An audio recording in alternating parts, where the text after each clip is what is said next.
So forget domestic porcelain, just totally forget it. Porcelain is the material that drives emperors. You think about the incredible orders that the Chinese emperors commission from the porcelain city, hundreds of thousands of pieces of porcelain for the court, year after year after year, for court rituals, for these great ceremonies, for the altars across the Forbidden City, to be buried with them. I mean, vast, vast quantities. And then you think about white gold, about the incredible expense of porcelain.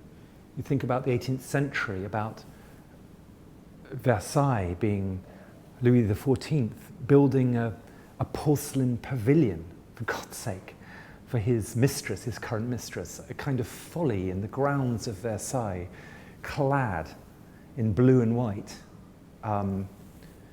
You think of Augustus the Strong, this obsessed ruler of Dresden, who he says he has porcelain sickness.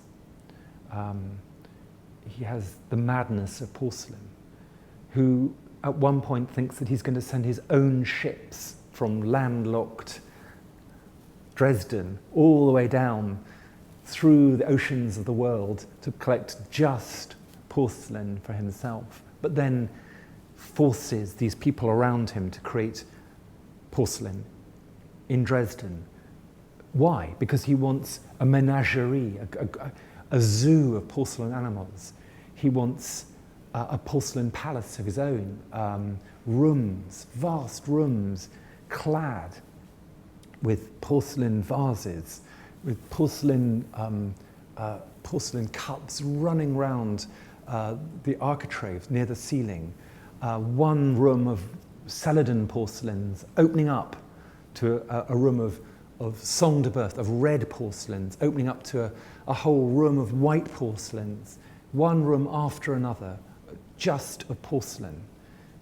Obsession taken to its the most extraordinary degree.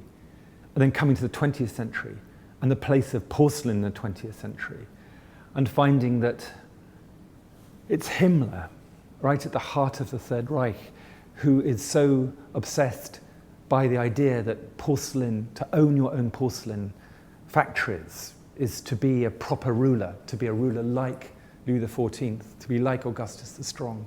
And so Himmler, in this obsessional way, creates his own porcelain factory in Dachau concentration camp in order to create white gold, in order to create precious objects that he can give away to functionaries, that he can decorate his palaces with, that he can give to Hitler.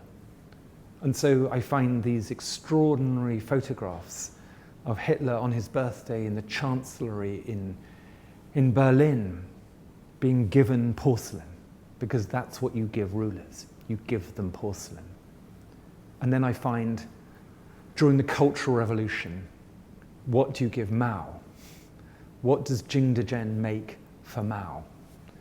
Of course, with the whole extraordinary famines, China in ruins, Jing Dezhen is forced to use all its resources to make new imperial Mao porcelain. It's white gold. It goes back over 1,000 years, and it's extremely, extremely costly.